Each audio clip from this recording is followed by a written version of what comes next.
Hi everybody, it's the baseball head, the amazing, spectacular, terrific, the great one, the people's champion. Your host, and welcome back to the baseball head. Hopefully you like this video. Hit that subscribe button. Again, talk about this whole situation, this drama surrounding Francisco Lindor. I think this is kind of important to talk about because this is, the article was, the weird thing about the article was that it tried to make it seem that all this stuff is surrounding the player, but not getting in deeper than given the history of the player, that the years that he's been with the Mets. Been here 5 years. The Mets haven't won anything. And he's got another 5-6 years on the contract, which is just ridiculous. But I want to talk about it again because I got a lot of comments off the last video, and some of them were ridiculous, calling him names and all this other stuff. And I'm making up stuff about Soto, but I wanted to talk about this because I think this is very important, because we talked about the leadership and the lack of leadership on this team. It kind of started in 2022, and we saw it when they had to collapse the last month, and really it was just a slowdown to where they played 500 baseball, and then they lost all those games against the Braves, and then they played poorly against the Padres. A real lack of sort of urgency from certain players. It sort of, when you have players that are making a lot of money, right off the bat, you expect certain things from them. Certain accountability, certain standard. And when the standard is less than what it should be, it's noticeable. Now, Lindor's been here since 2021. I was not enamored with the trade, because he was a player that had been on a small market. Indians at the time do not make mistakes with players. You notice Jose Ramirez, who was his third baseman there, next to him, has continued to be a great player. He's a great leader. Has more of a gregarious personality. Lindor is not. He smiles a lot, but he's not the sort of. It's hard to describe his personality just from afar. But you saw right away that his inner workings did not go well with being in New York. Now, I credit the Mets to make a big deal, the Steve Cohen era, to start this ball rolling with the big trade. But the problem was at the time, and I said at the time, that the Mets were too quick to sign him, that they should have let him have his ability to adjust. If it didn't work out, you could have moved on. The Mets did not give up a lot in that trade. I was not big on Ahmed Rosario. Jimenez has been a serviceable major leaguer, and the two pitchers they gave him in that deal, they never made it to the majors. There were quite a few shortstops that were going to be free agents in that offseason. One being Corey Seager, Marcus Semien, who eventually became an everyday second baseman with the Rangers. And I would mention him just to mention him as Javi Baez. Baez turned out to be a disaster here too, because he couldn't handle being in New York. But the Mets were very quick to sign Lindor to that massive contract, which was ridiculous, because they were trying to compete with the Padres, because the Padres had just signed Fernando Tatis Jr., and that's turned out to be not a good contract as well, because he's had his issues, obviously. But I was not for it because I didn't think personality-wise he could handle it here. Now, that season, the Mets did not have they were playing okay. They had great immortal pitching from Jacob deGrom. Then deGrom got hurt. Right before the All-Star break, right after the All-Star break, Lindor got hurt. He was out for 6 weeks. And then meanwhile, they made that big trade for Baez. Baez comes in here, and then eventually Lindor comes back. And then after just a couple of weeks playing together, and I guess being booed, Lindor and Baez started doing the thumbs down. Now, I had a shit fit on a live stream after the game when I saw this, and they talked about it after the game. Despicable behavior by the players. And all the players other than Lindor have been taken out of here. They got taken out of here after the season. Every player that got involved with the whole thumbs down nonsense, including Kevin Pillar and a few other guys, all out of here except for Lindor. It's despicable behavior by players. Then in 22, the Mets brought in some leadership with Starling Marte, Mark Canha, Eduardo Escobar. It kind of tempered things. But then as we got later into the season, into September, Lindor's sort of, was basically gone. And the leadership of this team was gone. It was like, you need your best players to play their best when you need them to. And he didn't do that. 2023. We know the Mets had issues with the pitching coming into the season because they lost Diaz for the whole season. And Scherzer, I don't know what the hell was going on with Scherzer, and Verlander was hurt. So the Mets, right off the bat, had all kinds of issues. Eventually, they had to move everybody out of here. But they had a June of hell. He was part of that team. And you kind of got the sense, and they talked about it a lot this year, they didn't know how to get out of it. Well, good leadership helps you get out of it. Being able to make big plays helps you get out of it. Being able to do the right thing and being able to sort of say the right thing and also do the right thing on the field. I've talked a lot about leadership over the last few years. It's not just about saying the right thing, but also being able to come through in the clutch. Now, he's been able to do that the last 2 years with the Mets. He's kind of broken through. But a couple other things. In early 2021, he got into this scuffle with Jeff McNeil, and he grabbed McNeil by the throat in the dugout in between innings. You can't have that. Leaders do not do that. Leadership doesn't do that. Now, the media has pushed Lindor's the captain, Lindor is this, and Lindor is that. I even sort of told myself, okay, he's a leader. But you know what? He's not a leader. I also mentioned David Wright. David Wright, when he confronted Noah Syndergaard, he did it in front of the media because Noah was eating in front of the media. So David had to sort of do it in front of them. He said in that documentary, I guess The Right Way, he said that he would not have confronted Noah if the media wasn't there. He wouldn't have made a big deal out of it. But because he did it in front of the media, eating in front of the media, David had to address it. Okay? He said it wasn't a big deal to him, but because he did it in front of them, that's how you handle things. Okay? Now, if there were any problems with any players in the past, and there were plenty of players with the Mets during the time that David was here, there were big problems. Jordani Valdespin, if you remember him, he was a problem. Disrespected everybody.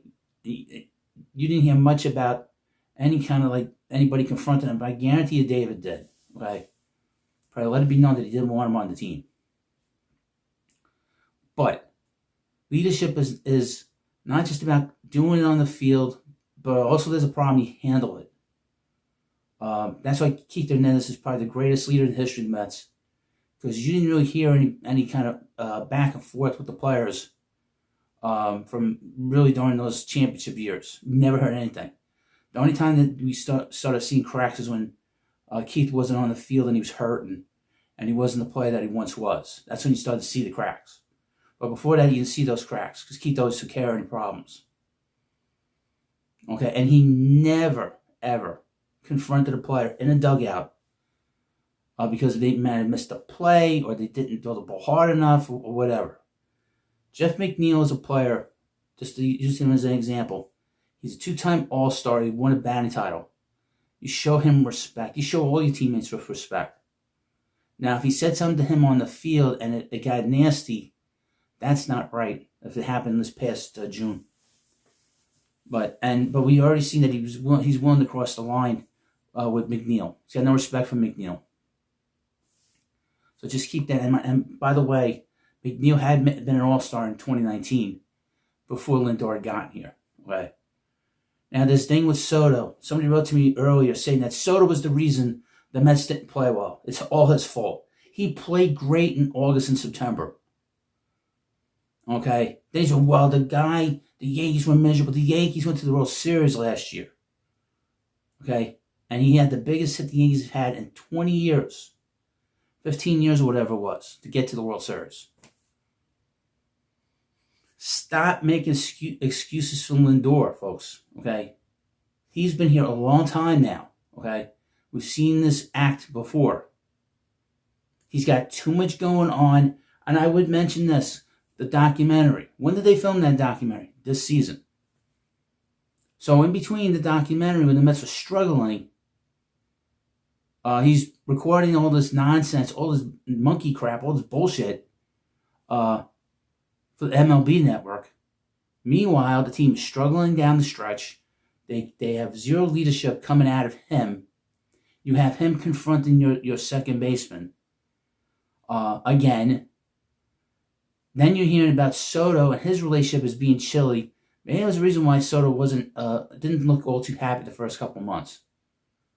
Because Lindor probably didn't welcome him the way he should have.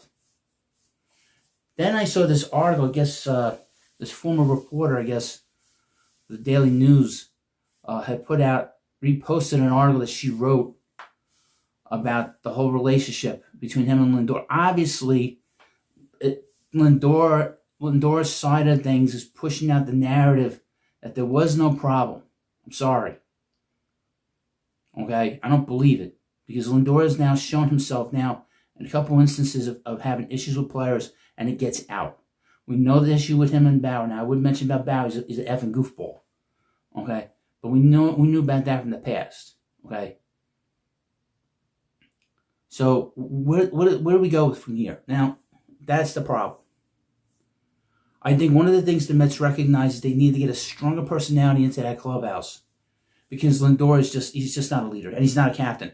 The media has been pushing him and pushing him and pushing him in our faces to be the captain of this team. He couldn't captain a rubber ducky boat, let alone a baseball team, okay, at this rate. He's not captain material, okay, at all. He's just not. David Wright was, Keith was, Gary Carter was, and John Franco was. This guy isn't. Simple as that.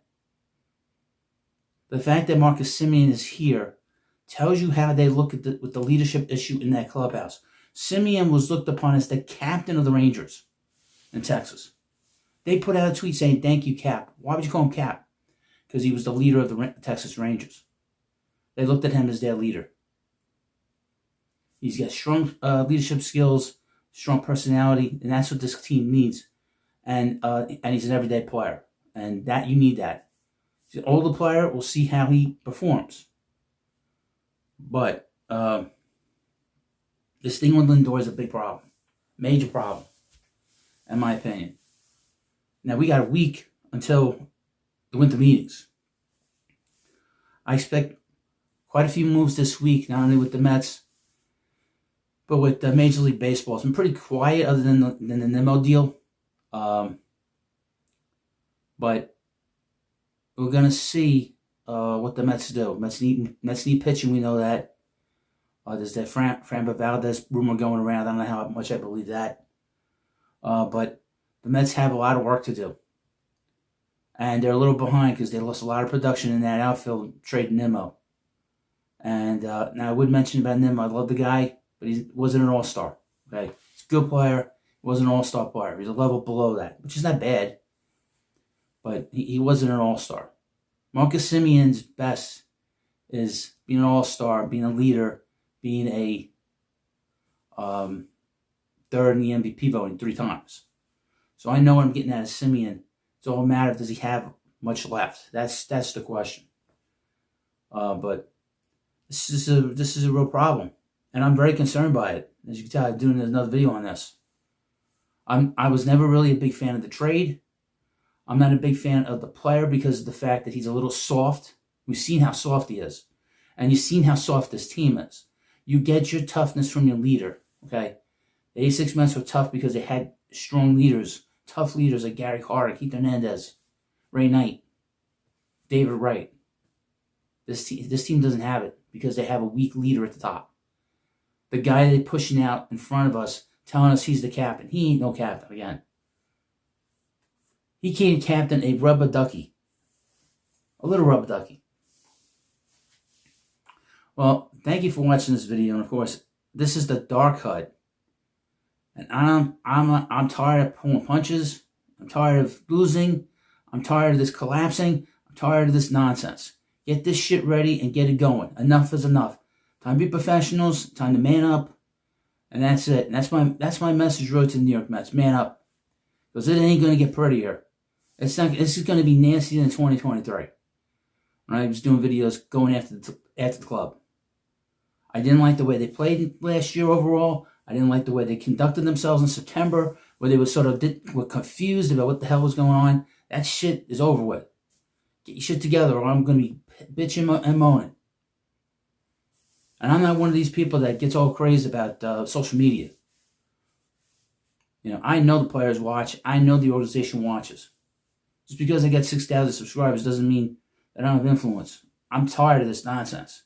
I want to win and win now. Enough is enough. I'm no spring chicken. And I would mention a whole generation, 2 generations of Mets fans have not seen the Mets win World Series. Next year's going to be 40 years. 2 generations have not watched the Mets win World Series. Think about that for a second. Think that's fair? No. Enough is enough. Get your shit together. Start putting a winning team together. And if things don't work out, you get rid of the player. Lindor doesn't work out, get him the fuck out of here. Simple as that.